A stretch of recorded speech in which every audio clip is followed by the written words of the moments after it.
Assalamualaikum warahmatullahi wabarakatuh. Waalaikumsalam warahmatullahi wabarakatuh. Gimana Pak Edi Ya, kabarnya sekarang? ya, kabarnya ini baik, sehat. Terus gimana pembelajaran yang kemarin kita terkait ini pembelajaran berdeklaransi mungkin sukses ya?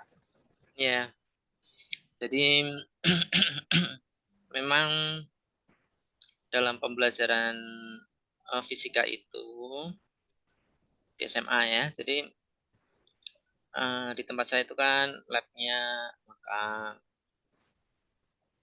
cuma tidak semua guru itu memanfaatkan lab ini dengan optimal gitu ya. Jadi tidak artinya menggunakan cuma masih perlu dioptimalkan lagi gitu.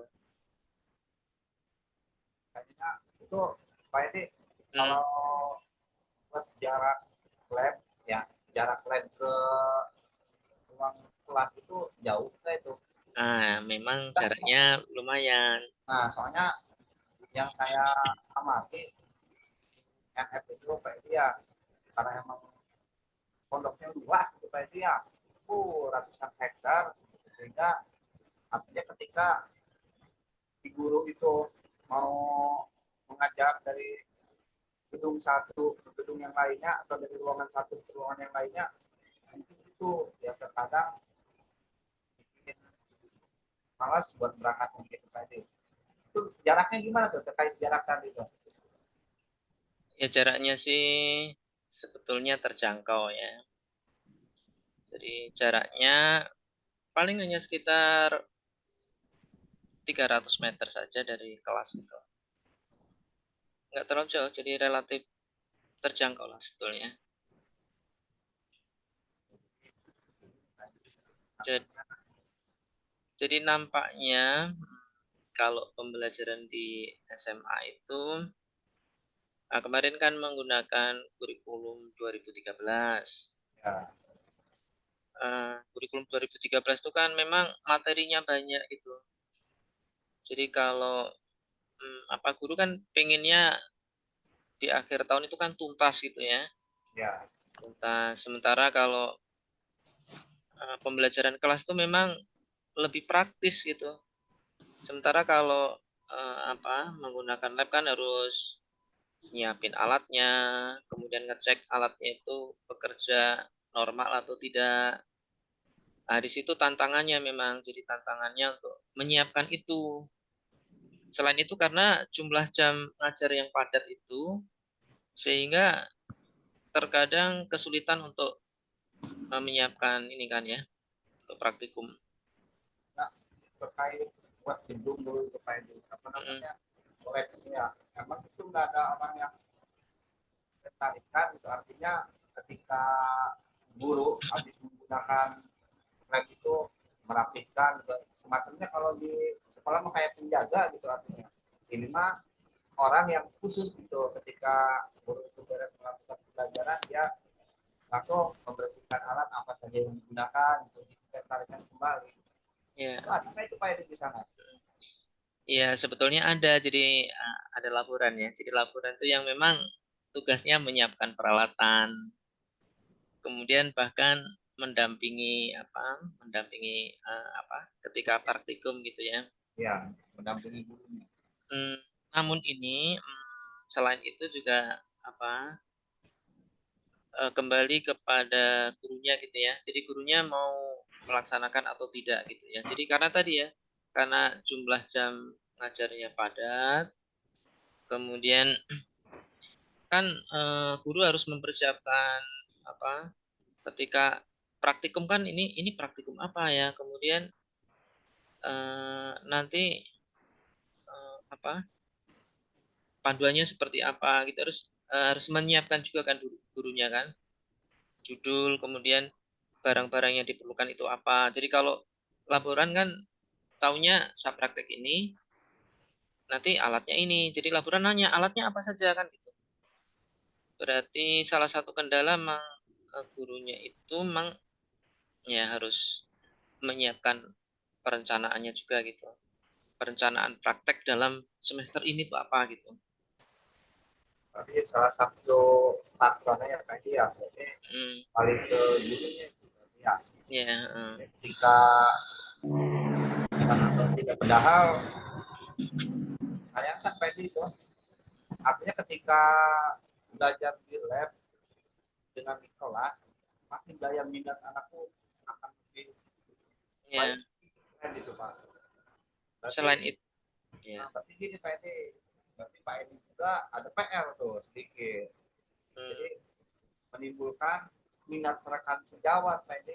hmm. Artinya menyusun perencanaan misalkan gini nih, sama rekan sejawat itu artinya sama guru-guru kita ya Pak Edi ya. Ya, sebetulnya ada masalah lain lagi. Oh apa tuh? Jadi, mengapa guru tidak melaksanakan praktek? Tadi kan yang pertama karena jamnya padat ya. Ah, Kemudian ya. apa? Yang kedua itu karena mm, materinya banyak sehingga kalau praktek itu biasanya memerlukan waktu yang ekstra gitu. Jadi kalau mm, apa 1 jam atau 2 jam itu kadang tidak tuntas itu, tidak tuntas. Artinya ketika praktek nanti karena perlu waktu yang lebih lama, sehingga materinya tidak tercapai.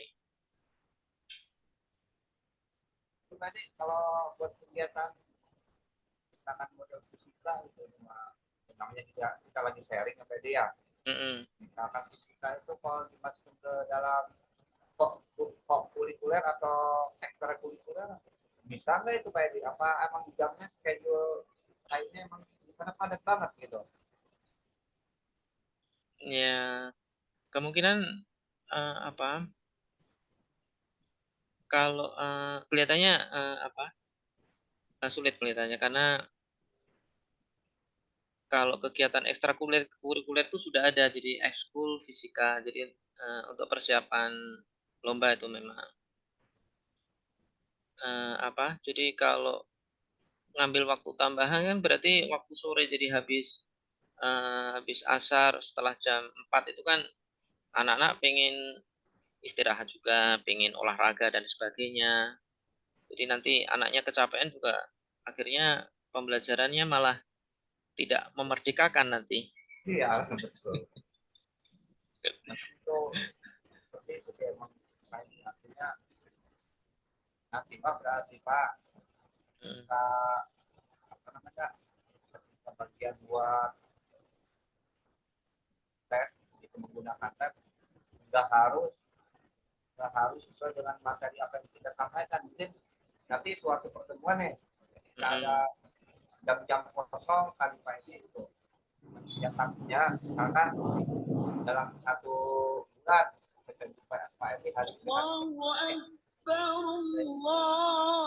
dirapatkan kan dirapatkan jamnya gitu Pak ini sehingga nanti pada saat praktek itu kalau Sebentar. ada dulu sebentar ya. Iya. Ya, sebentar tadi apa? Ada gangguan sedikit. Coba bisa diulangi sebentar, Pak De. Pak ini apa Mm-mm. kalau kita menggunakan ekstrakurikuler mungkin emang di FF itu padat Pak, saya juga tahu padat, mungkin sore Mm-mm. juga jangan sudah mengganggu jam aktivitas anak, gitu kan. Menurut saya ini mah namanya kita lagi sharing ya, menurut saya itu misalkan dalam 1 minggu atau dalam 1 bulan Pak Edi itu punya jatah 4 jam, tuh, ya kan?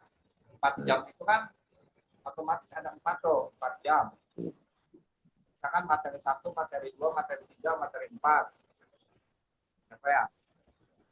Jadi pada saat 1, 2, 3, 4 ini gimana caranya gitu kan materi itu yang harusnya 4 jatahnya menjadi 3 Pak. Nanti yang satu pertemuannya khusus kita hanya pengenalan terkait materi 1, 2, 3 tadi 1, 2, 3, 4 tadi. Bisa nggak tuh kira-kira Pak Edi? Apa mengganggu apa mengurangi gimana gitu? saya sebetulnya punya solusinya sebetulnya. Jadi solusinya gini, kalau kurikulum merdeka itu kan kita merdeka tapi ada ketentuan gitu ya. Ya. Jadi Jangan sampai kemarin itu kan ketika pandemi itu kan ada kurikulum kemarin waktu pandemi itu. KM. Ya, jadi kita diberikan kebebasan untuk mengajarkan materi esensial.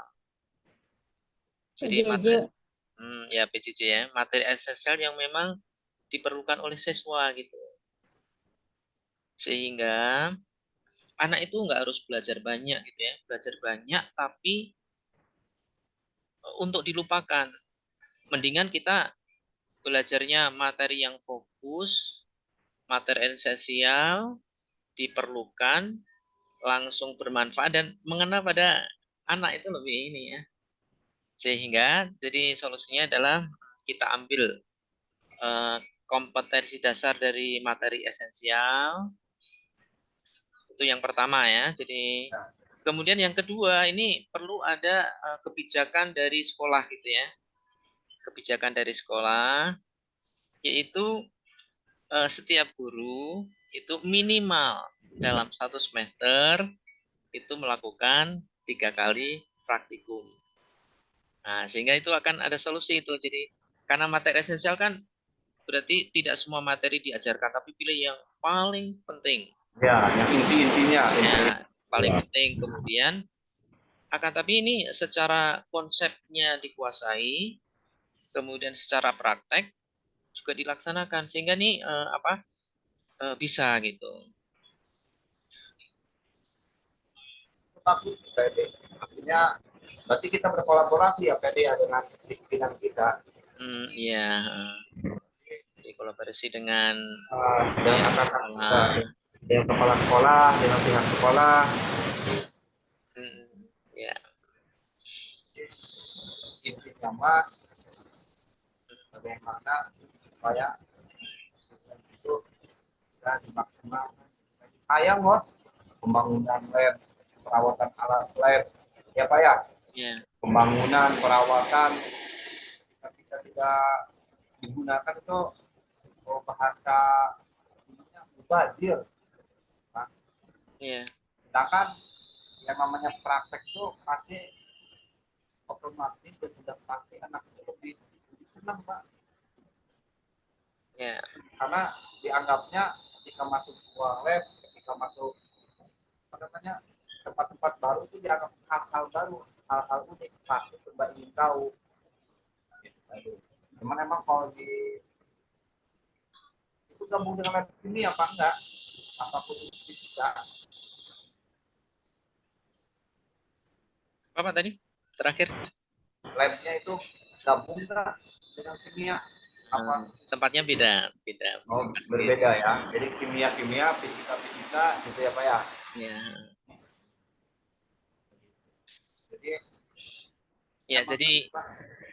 Jadi kesimpulannya gini Pak. Jadi agar lab itu bisa optimal, maka pertama kita berdayakan laboran untuk mengecek peralatan yang ada itu memang siap pakai. Kemudian kalau guru itu menyiapkan materi esensial dan menyiapkan 3 praktikum gitu di awal semester, 3 judul praktikum, sehingga 3 judul itu langsung bisa sampaikan ke laboran untuk disiapkan peralatannya. Kemudian dari sekolah juga ada kebijakan setiap guru fisika minimal melakukan praktikum selama 3 kali. Jadi kalau ini bisa dilaksanakan, ini akan optimal, akan lebih bagus gitu. Jadi dari saya kesimpulannya mudah-mudahan lah ke depan lab itu kayak hasil dari Bapak berkolaborasi dengan atasan, dengan pihak sekolah, mudah-mudahan direalisasikan, akhirnya semua guru itu bisa memanfaatkan fasilitas yang ada. Sayang Pak ya. Ya. Terima kasih Pak Edi ya. Ya, terima kasih sama-sama. Ya, sampai ketemu. Sampai jumpa. Semua berkah ya. Saya akhiri Pak Edi. Ya, Wassalamualaikum warahmatullahi wabarakatuh. Waalaikumsalam warahmatullahi wabarakatuh.